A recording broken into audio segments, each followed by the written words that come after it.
18 months. I've been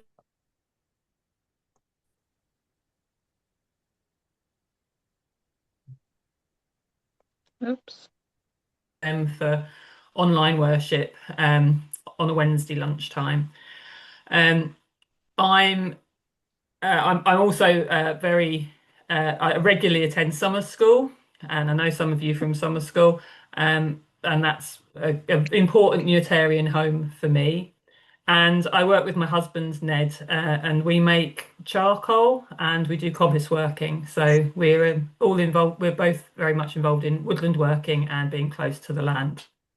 Um, Jen, do you want to introduce yourself? Yep. Hello. My name is Jennifer Brenner. Jen to you. I live in Dolgellau in North Wales. I've been here, I've had a home here for 17 years. Prior to that, and I do attend the Bangor Unitarian group, Indo-Diide Bangor Unitarians, which hold service once a month. And then also, before I came to Wales, I was in London for 12 years and attended Kensington for 6 years, Essex Church, and then Roslyn Hill Chapel for 6 years. And yes. Thanks, Jen. Ross, could you start sharing the slides, please?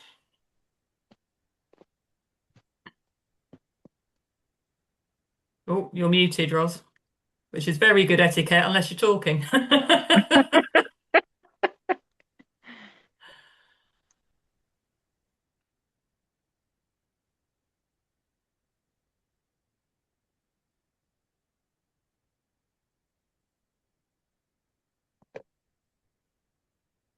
We did test this worked. Yay! So this first slide is a picture from our very first walk. And as you can see, we're in amongst the trees. The walking activity we do is called Sacred Steps, but we call our local group Mid Wales Unitarians. We always start our sessions with a chalice lighting. And so I'm going to light a chalice now because it's important for us to remember that our gatherings have a spiritual purpose. We're not just here to talk about administration and governance. Here to talk about something else. And so I hope that the chalice that I'm lighting now is a symbol of our shared endeavour and commitment. And now, Ros, if you could swap to the next slide, and Jen is going to share a reading.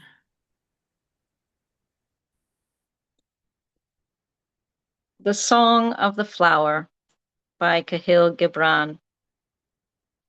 I am a kind word uttered and repeated by the voice of nature.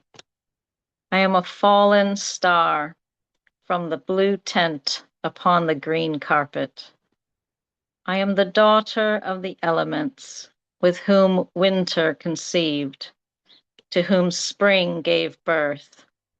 I was reared in the lap of summer, and I slept in the bed of autumn. At dawn, I unite with the breeze to announce the coming of light. At eventide, I join the birds in bidding the light farewell. The plains are decorated with my beautiful colors, and the air is scented with my fragrance. As I embrace slumber, the eyes of night watch over me, and as I awaken, I stare at the sun, which is the only eye of the day.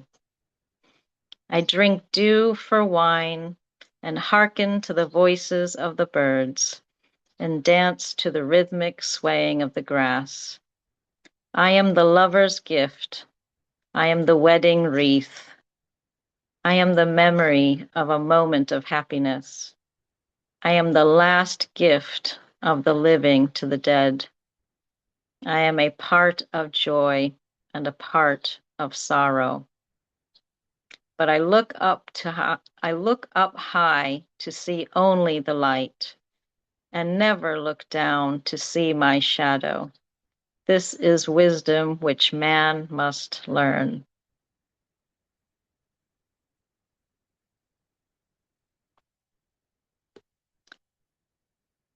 The photo on the screen was taken at our first Sacred Steps walk held in Mid Wales along the Anne Griffiths Trail. She's a very prominent Welsh Methodist hymn writer. And we chose this photograph not just because it's the perfect example of us journeying with nature, as in the poem, but because it portrays what we wanted to create as a new way of worship, an experiential worship, walking in the elements, taking not just the wisdom from nature's beauty, but also just being in awe of God's creation.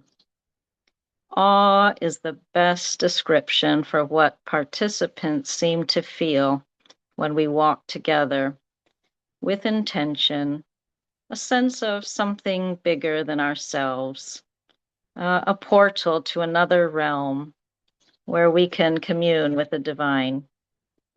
It's a way of worship in a non-traditional sense, where people who might not feel comfortable walking over the threshold into a formal church setting can just be present to the surrounding beauty with kindred souls.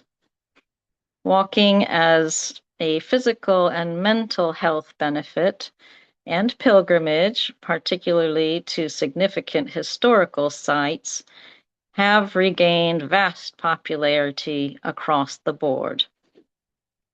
But we wanted to create a uniquely Unitarian experience to bridge the gap where a nice, healthy walk became available in a non-ecumenical sense, but still with intention in a spiritual footing. There is a Welsh term, Dod yn ôl at fy coed, which translates to a return to our trees, meaning a return to a balanced frame of mind and connection with our source. This is written at the top of each of our posters to remind us to create a space to look within, feel within, and tap into our inner source, our unique Unitarian voices, which we, as we know, are as varied as the trees and flowers that surround us. And that is how the idea for Sacred Steps, and in Welsh it's called Cerdded Cysegredig, was born.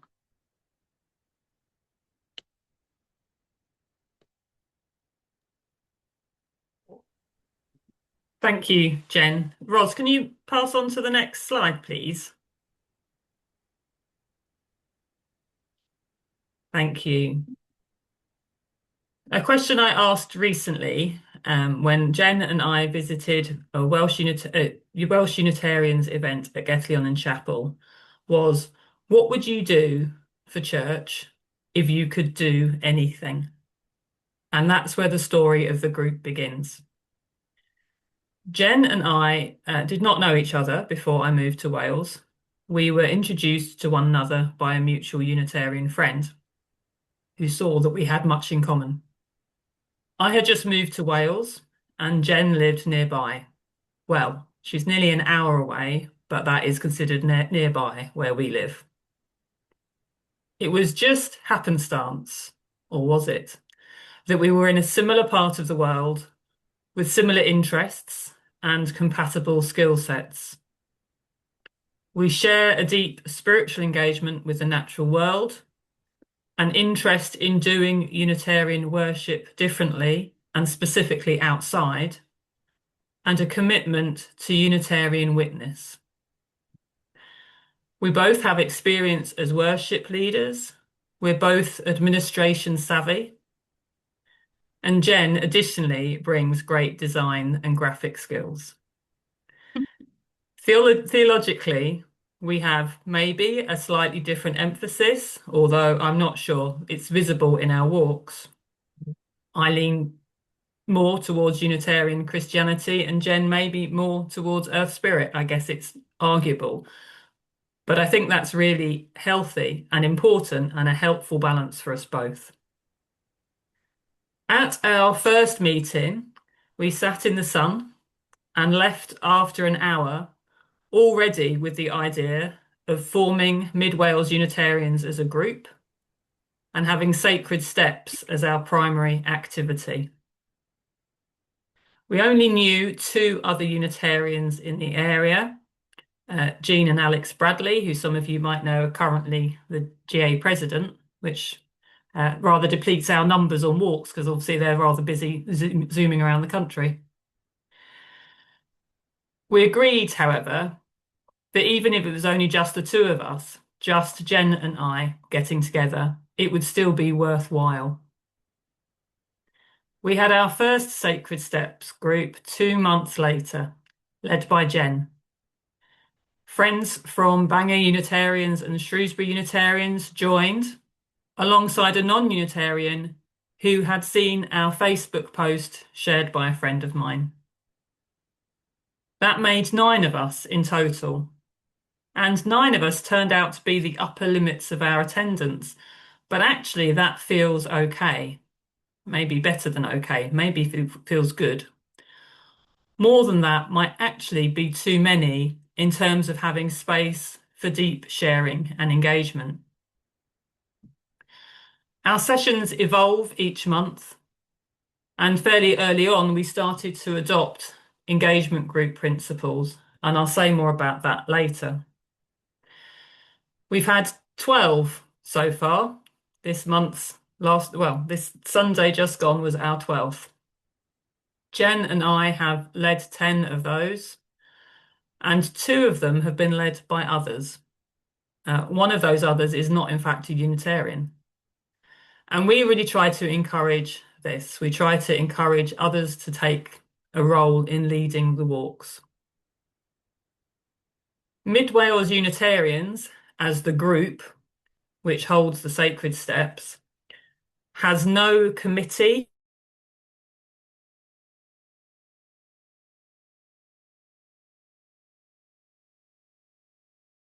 And we have no membership process. The nearest we have is ending up on my email list, which I do keep very carefully. You'll be pleased to hear if you're worried about things like data governance. Oh, sorry, data management. We try to plan and make decisions by consensus and by focusing on the spiritual goals rather than administration. Sometimes, I admit, this has been a challenge. For instance, we successfully applied to the Wood Green Trust for £2,500 to buy waterproofs and cover travel expenses in order to help other people, to help everybody attend without being prevented by having the right equipment or paying for transport. And the grant from the Wood Green Trust also covers a small organising fee to recognise the work and expense put into arranging the sacred steps.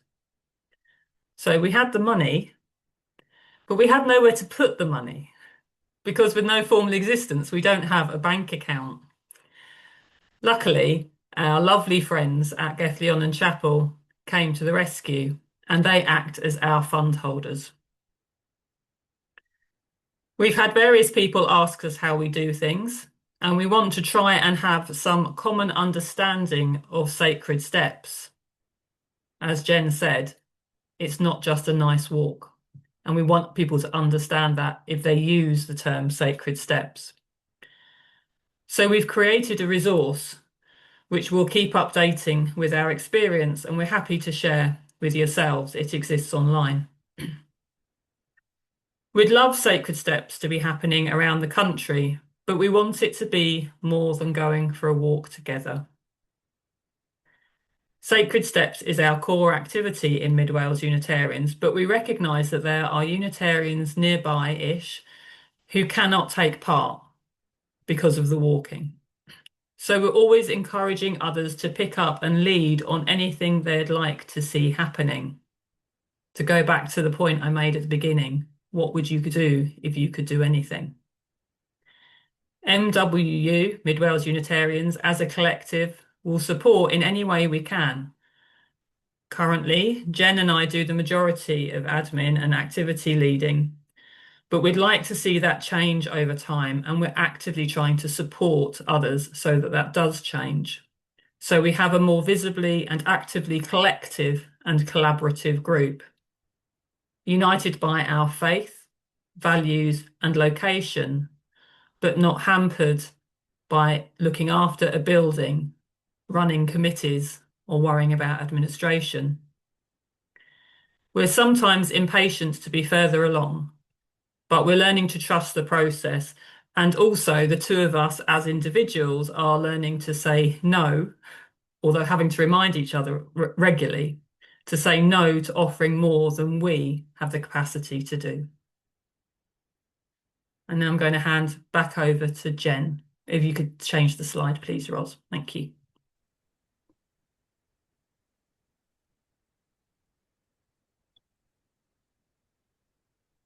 When choosing sites and locations, we tend to look at the time of year and what seasonal celebrations, or just what the seasons and elements in general may wish to share with us. Some of our walks are destination walks, where we are walking to a specific historical site, but we do emphasize it's not a walking or history tour.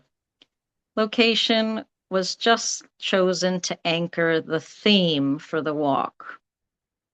So, for example, our March spring equinox walk, we deliberately chose Pennant Melangeth.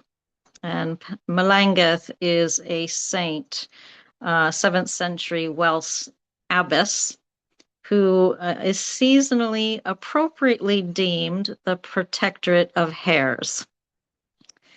So we also wanted a chance for those from Shrewsbury Unitarians to join in, as some of us plan to attend a morning service before the meeting at 2 p.m.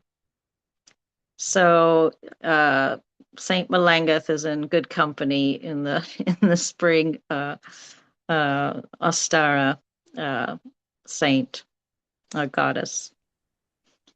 So we did have to consider that there is a chapel there, and we didn't want the walk to just be about visiting the chapel.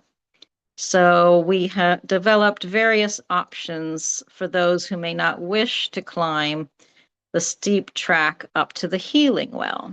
There was a healing well up at the top of the valley. And in the chapel, there happened to be I think it was a Palm Sunday service. Was that Palm Sunday? In the chapel. So that was an option for those who might not want to make the steep walk up. And there was also a visitor center to sit comfortably in retreat if they wanted to have tea and coffee. We always do a reconnaissance trip. We call them reconnaissance trip. At least 1 month in advance, where we walk the walk, just to confirm the walk and any joining details and any issues that might come up.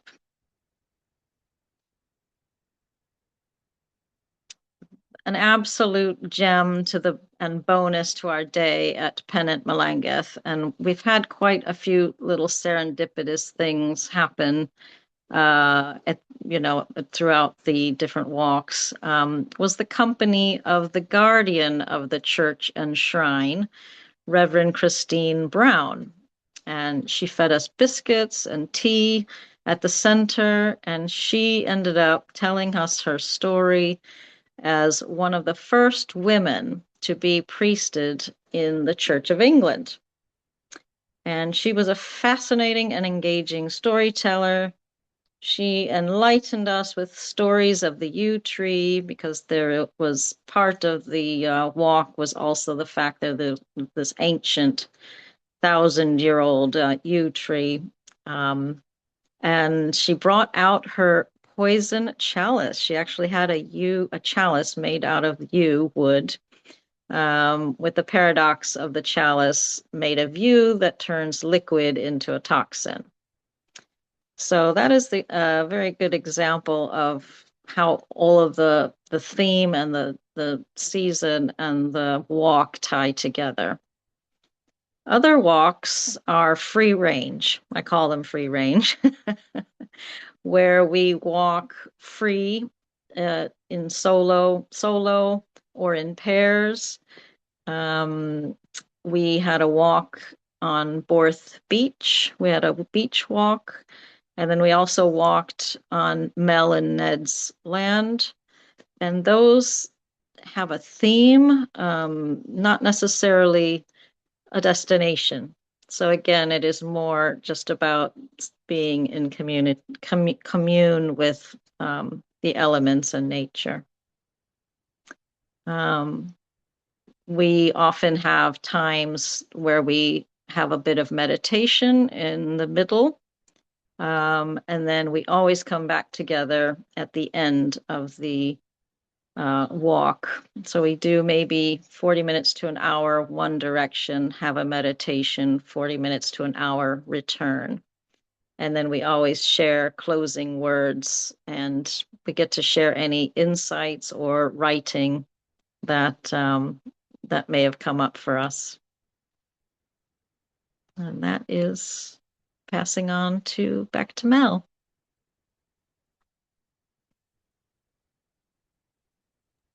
Thank you, Jen. Oh, we should have checked that slide. It's gone a bit pear-shaped. Never mind. Doesn't matter. The important bit is the image. So through the 10 sessions that we've had, Jen and I have developed a fairly strong model for doing sacred steps, which Jen has just outlined. There are a few core principles borrowed from engagement group principles. We've tried to encourage spaces for sharing without comment, for sharing rather than discussion, to give everyone space. We've also often introduced the check-in and the check-out, though we do these differently depending on the walk. So an opportunity for people to say how they are and where they are at the start and do the same at the end. It's important to us that everything about these walks is intentional. I'll say it again, it's not just a nice walk in the country. It is a considered spiritual activity, from the simple act of walking to the words we speak and what we share, sorry.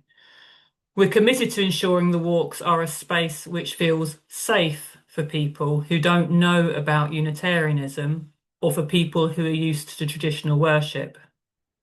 The structure is intended to hold and give security, allowing the content to challenge and stimulate. Both of us are experienced facilitators, but not everyone is, and we are aware that in leading the walks, we are modelling good practice for others to emulate when they lead their own walks, rather than instructing on how to do it. There are, of course, limits to this, and Jen and I do have a sense of responsibility to ensure that all of our walks are satisfying for everyone involved. There is, though, plenty of variety in our walks, as Jen has just said, from the very structured.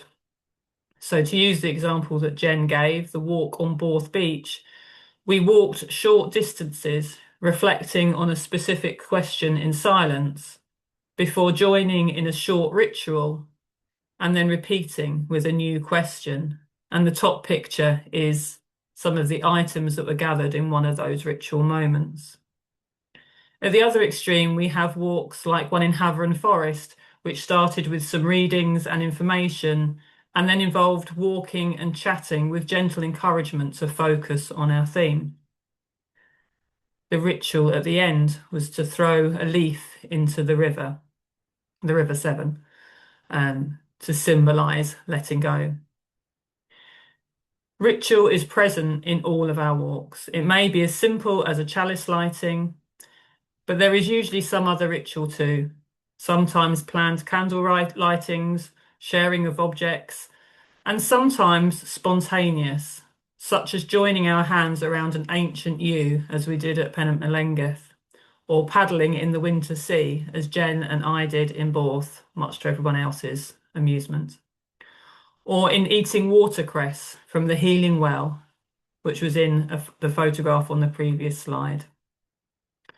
Ritual serves all sorts of purposes in worship and especially in focusing intention, so it is a vital part of our gatherings. But we have so much freedom that though we always start with a structure, we can let ourselves be open to where the Spirit leads us. Ros, could you move to the next slide? So, what next? What are we planning to do next with Sacred Steps? And Jen is going to share something of one of our little projects.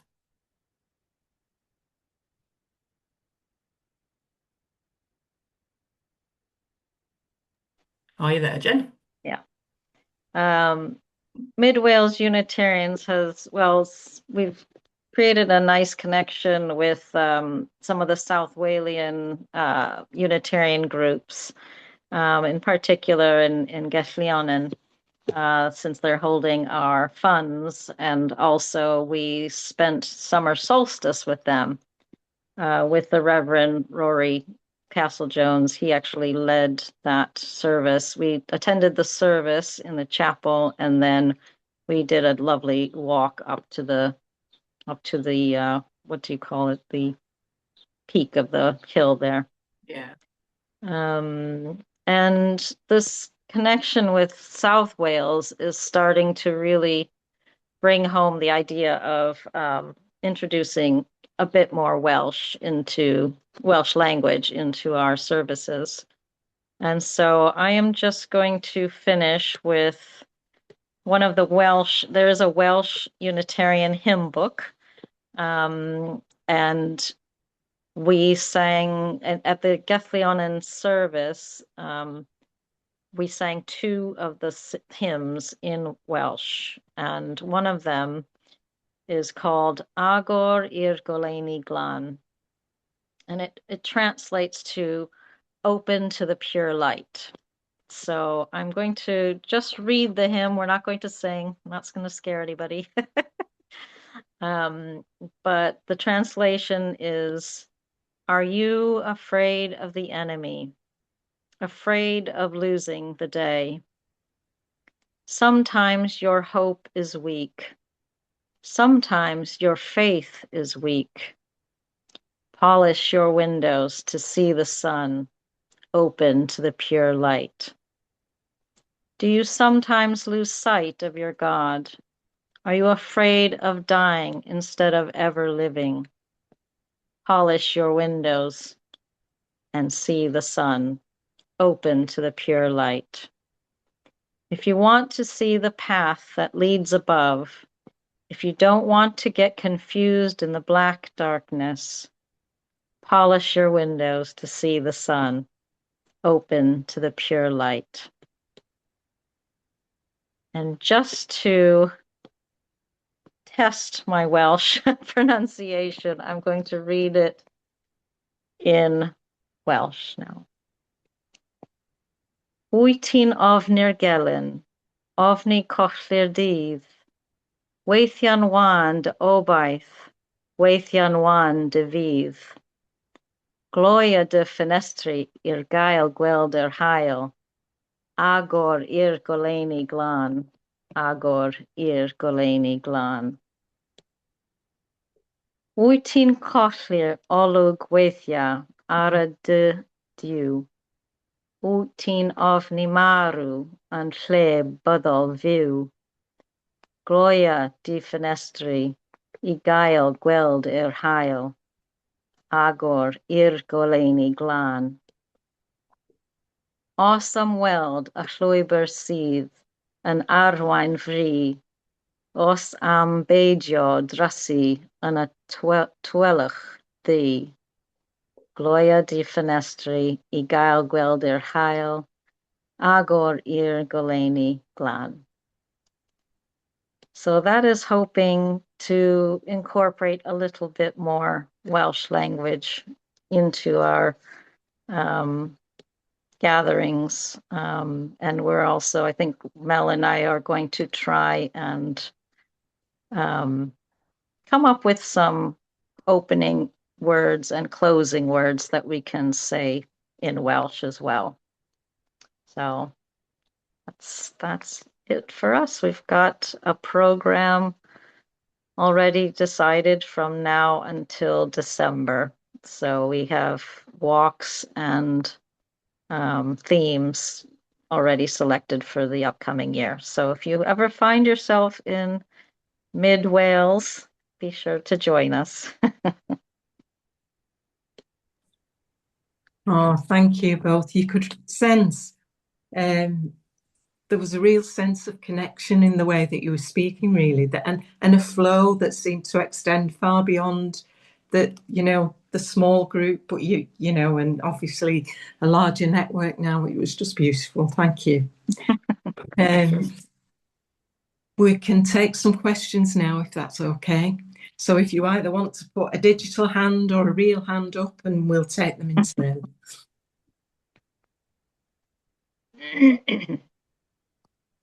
Okay, Val, yeah.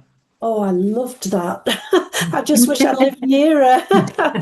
um, yeah, I guess, well, one question is, Jen, you mentioned your program. Do you have a Facebook group where we could find the program? Yes, actually, I need to put up the poster for the next 6 months, but we have a Mid Wales Unitarian Facebook page. And we post all the posters, and we also do a follow-up post with photographs from the day, from the walk, and any insights and readings. We do share all of that online, just trying to create a little feeling for what happened. Lovely. And when Alex Bradley isn't busy being half of the GA president, Alex has shared some thoughts and observations during the course of the month as well to keep Yeah. to sort of help the Mid Wales Unitarians Facebook presence. Facebook seems to be used quite a lot around here for sharing events and activities, so it works pretty well in a rural community to get the information out about what we're doing. But yeah, please do follow the page. Yeah, will do. Thank you.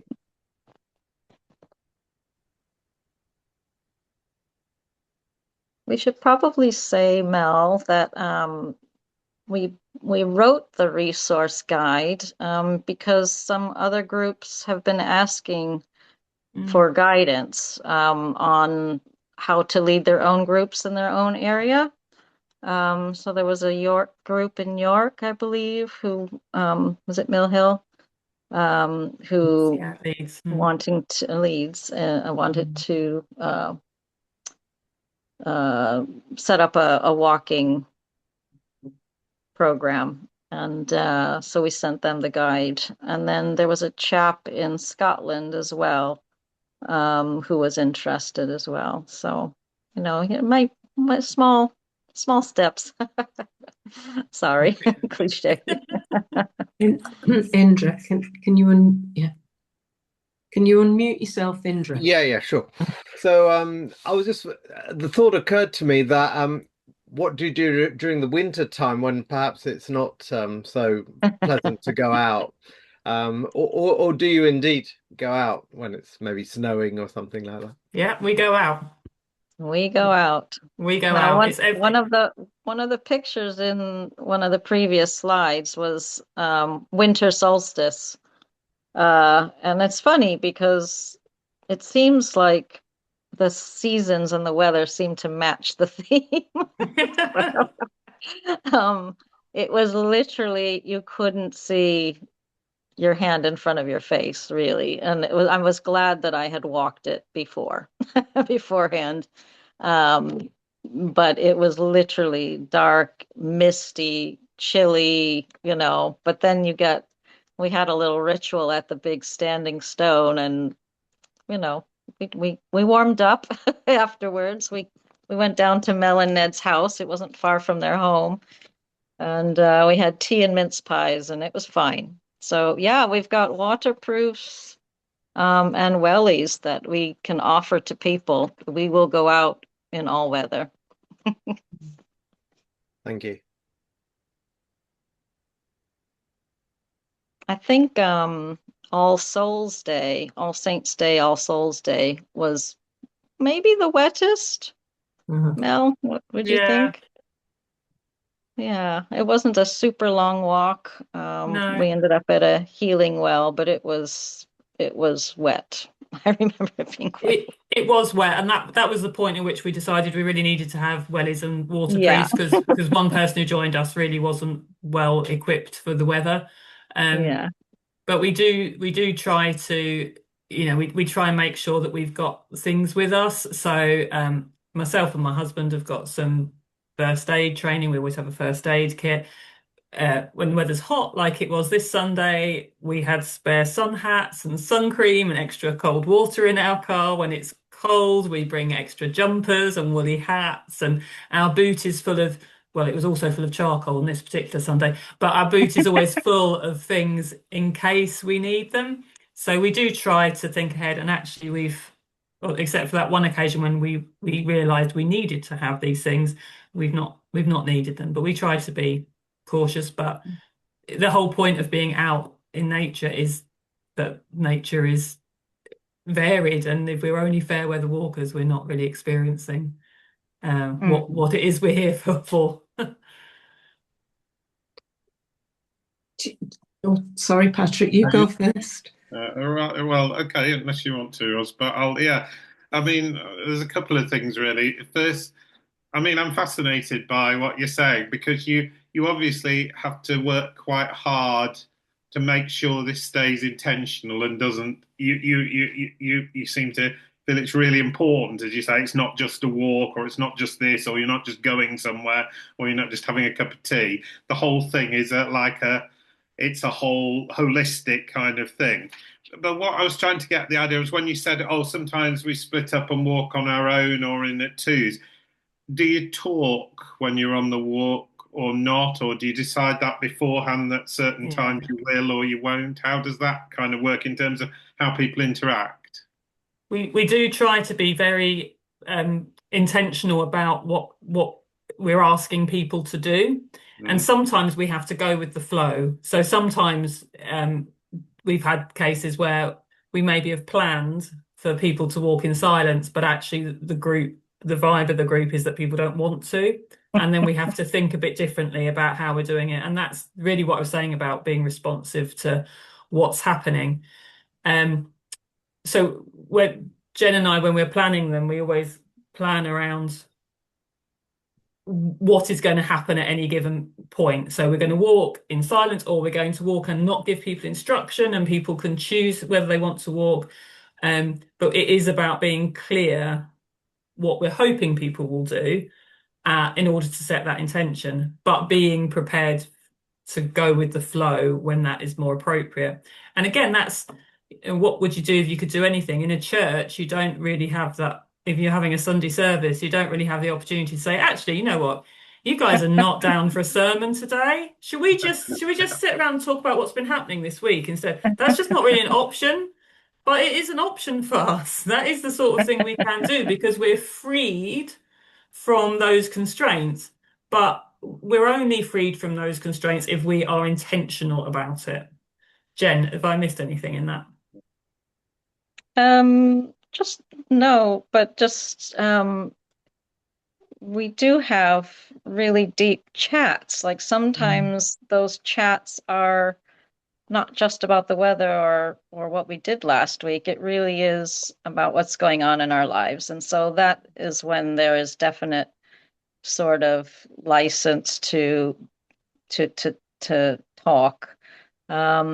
We also, I would say, maybe the silent walks, we don't make those so long. Like if we know that a walk is going to be a little shorter, then that would be good. Rather, it's not it's not like a monastic, Yeah. ritual walk with in silence, and you'll be in trouble if you speak, Yeah. So, Yeah. but Yeah. yeah, that's about it, really. So that's why, so for the Borth Beach one, for instance, that was very much walk in silence, which worked perfectly because it was windy and the waves were crashing on the rocks. It would actually been quite hard to talk anyway. And then we had to find places, kind of in the breakwater, we had to find places which were protected from the weather so we could talk and share around the ritual. So yeah, it's about being intentional, but it's certainly not walking in silence. Yeah. Thanks. I think it's really interesting because it must kind of relate a bit to pilgrimage, because that Yes. must have been a bit of a mix of like sort of spiritual and then just practical and personal connections and all those things together, but to make sure they're all present. Yeah. I Thanks. think we do stop for readings. I think the Mm. readings anchor the Mm. walk with the intention. So we might do a reading at the beginning, a reading at the well, or at the midpoint, and then a reading to close. So there's kind of a constant reminder of why we're there, and what we're thinking about, or what we're feeling. And when we did the walk in on our land, on Ned and I's land, we that one we did encourage people to go away in silence. So rather than walking together, myself and Ned stayed around a fire in a central point, and we gave people a sheet with some words which were inspiring and appropriate to the season, and said, go out and read and think and look. And we encourage you to do that in silence, but you don't have to. So you might want to all go in different directions. You may want to walk together. Actually, everybody did go in different directions and wants to walk in silence and do their own thing. So giving people that space to do what they need in that moment, but having that security that Ned and I were going to be there next to the fire. So if people wandered off into our woods and actually thought, I don't really like walking around the woods on my own, they could come back to us. Yeah. So yeah. Indra. I don't know if you've oops, I'm just seeing if I'm on mute. I don't know if you've come across an organization called the British Pilgrimage Trust, who have a Yes. website, and I haven't been on any of their walks, and I don't know, I don't think it's specifically Christian, because they have done pilgrimages in other countries like India, but I just was wondering whether you wanted to, or have thought about liaising with them. Maybe some people might want to go on your walks, or they could advertise, or maybe it's not something you want to do. I don't know much about them, but I'm on their mailing list, and I do see they have some interesting walks. Some are longer and some are shorter walks as well. Those are definitely pilgrimages, and they are usually um, trying to get somewhere. I don't think a lot of them are just walk. I think that's where we were trying to bridge the gap a little bit, not just be a destination, is what I'm trying to say.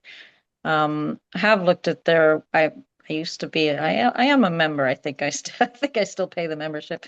Um, and they're very established pilgrimages. So all over Brit. I only know the British ones. I didn't know they had some in India now. But it's not a very old organization. It's quite young, and it's very, very well organized. They have a few in Wales, but we could probably, you know, I think they do the more common. There's a North Wales Pilgrim's Way. There's Cadfan's Pilgrim's Way. There's the Monk's Trod in South Wales. They do a lot of the ones that are quite well known. Whereas I think well, to be honest, we're trying to find things in mid Wales. So, um, yeah, we could, yeah, I don't know how we would link up with them. Yeah, I might have said something slightly wrong. I think what had happened was one of the leaders from there had gone on one of the Hindu pilgrimages and had reported back. That was all. Rather than Yes, organizing it, he just reported back. That was. yeah. But yeah, it was just yeah, something you're already in touch with them. Thanks. Well, One thing that I'm interested in, and with the General Assembly at the GA meetings, the Earth Spirit group and the Earth Climate group, action group, the three of us talked a bit about creating a Unitarian pilgrimage uh, trail, basically, somehow.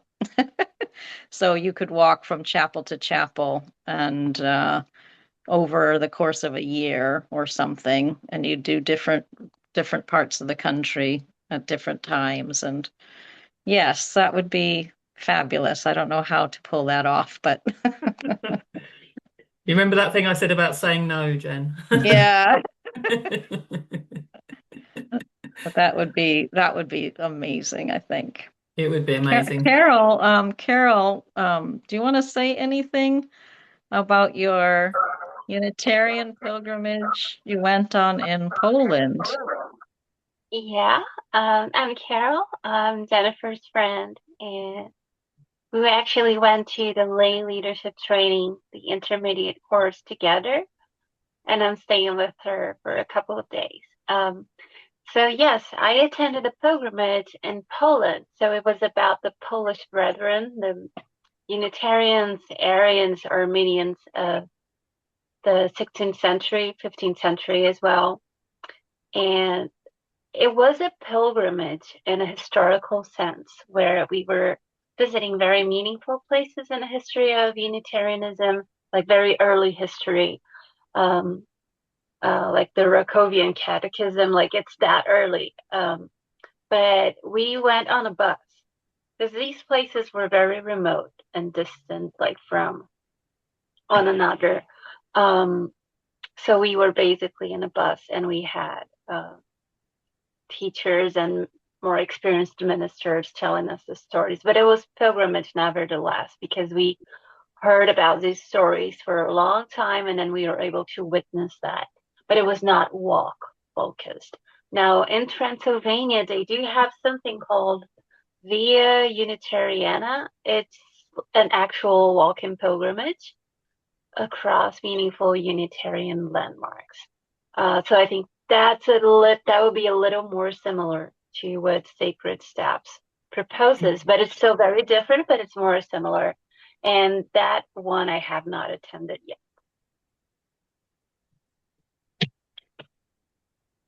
But congratulations, I feel very moved about this work and how you work with nature and the seasons and what the earth offers and how it's not being taken for granted and the entire spirituality, ancient, like and contemporary, like the connection between it. So congratulations again. I wish I could join. I could only wish I was here for a longer period. I was going to say before, and it's completely wrong, really, but I suppose I was thinking kind of the environment in Wales, and I'm thinking of some of the sacred places there. Is it, I'm going to say this wrong now, Bryn Kelly Do? I went to a winter, oh, have I said it right? Wrong? Bryn Cassidy. Oh, totally wrong. That's the But burial mound on Anglesey, yes. yeah. Yeah, I went to a winter solstice there once, a few years Lovely. ago. Yeah, yeah. And I think sometimes I could be guilty, and perhaps other people share this view that you need to be in such a place to kind of, at first you think, oh, Wales, that's the ideal place for sacred steps. It lends itself to something like that. And yet I was out walking today and I live in St Helens, which is a real old industrial town. I'm walking through some of the fields and not seeing anybody for about 90 minutes, and you can still get that sense of connection there as well, can't you? And I think, it's encouraging that people are asking, about this from different parts of the country as well, including us. Well, Val's a bit more rural than me, but Well, in an I would urban think area. sacred steps would be even more valuable Yeah. in Yes. urban places to Yeah. create that sort of, well, sacred space, for lack of a, Yeah. And some experiential worship, Yeah. So, just definitely, Jen. Yeah. Yeah.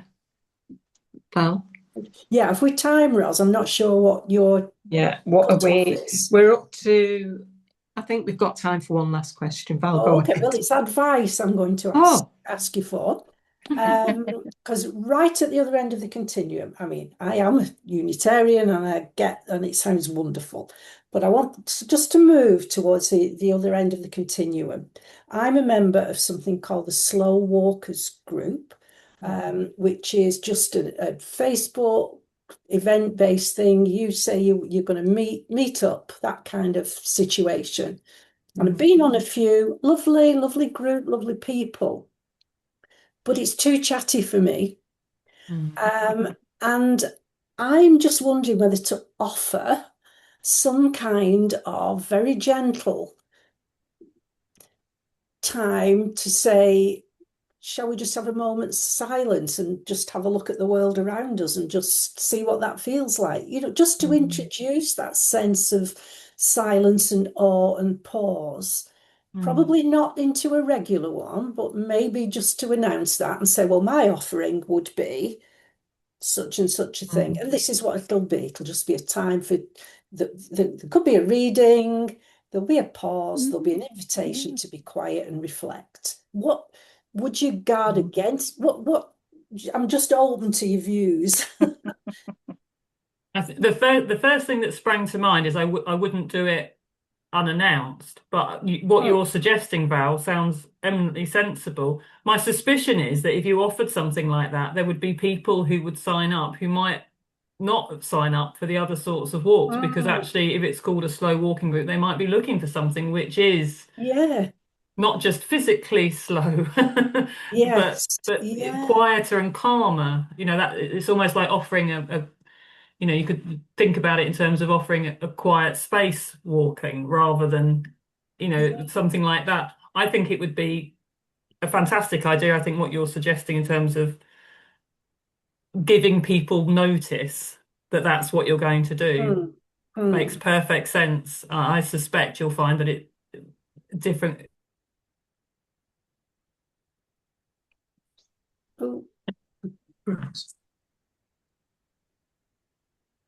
I don't know if I've gone or Jen's gone. I think you got stuck. Okay. Is it me that got stuck? Yeah, you just disappeared for a minute. This is the joy of living in the middle of nowhere, Val. The internet is terrible. No, I know. We've got the Winter Hill transmitter at the end of our garden, so we're okay. we just bounce it off the sheep, Val. That's what we do. What do you think, Jen? Techo compositing. Do we need to bring it? Because Patrick, are you going to say a couple of words? Yes, okay, fine. Yeah. Yes, thank you. And just to say thank you so much to Mel and Jennifer for coming along and speaking to us and telling us about Sacred Steps and just explaining a bit about what they're trying to do. And I felt the whole tenor of the way you presented it probably itself conveyed a bit of how your I'm going to say meetings take place or how your walks take place.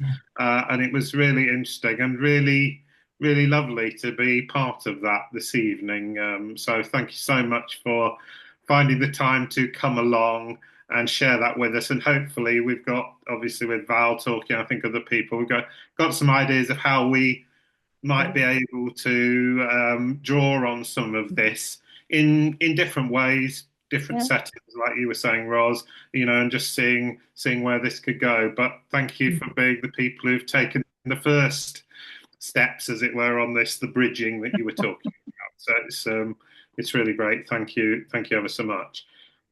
Just announcement, obviously, just to flag up the conference, which is on October the 3rd in Manchester on Christian nationalism, and you will have seen the information on the email which came out with the link for this meeting, and we'll keep plugging away with that. So please put down for that. Register by emailing Ros as the secretary for a place on that.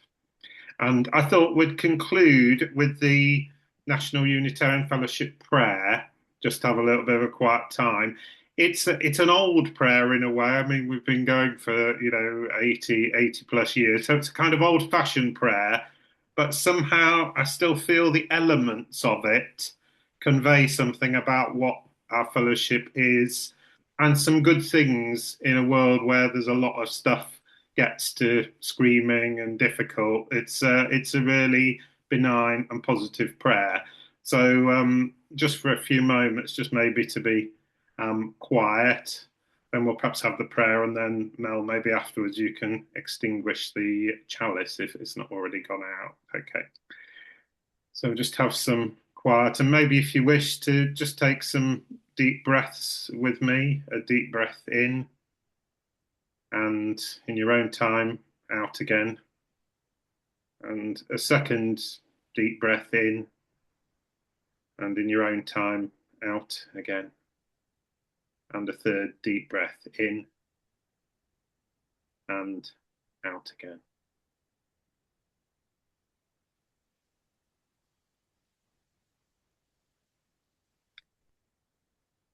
We give thanks for the light and life, for the pageantry of field and sky, for the laughter of children and the hand of a friend.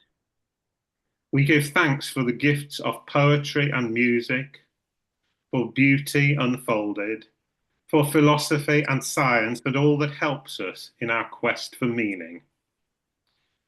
May the divine spark in each one of us inspire us with the courage and strength to seek the universal in the many diverse ways of our earthly life. Amid conflict and strife, may we be enabled to discern the living spirit working in the hearts of others. May we be joined in sympathy with the needs and longings, expressed or unexpressed, so that all may rise in fellowship from darkness and sloth and draw nearer to each other and to the eternal. May it be so.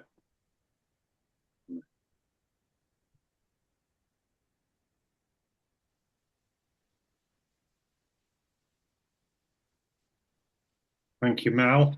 Thank you again. Thank you, Jennifer. Thank you, Ros, for hosting. And will you maybe make did you make a recording? Okay. I did this Good. time. Okay.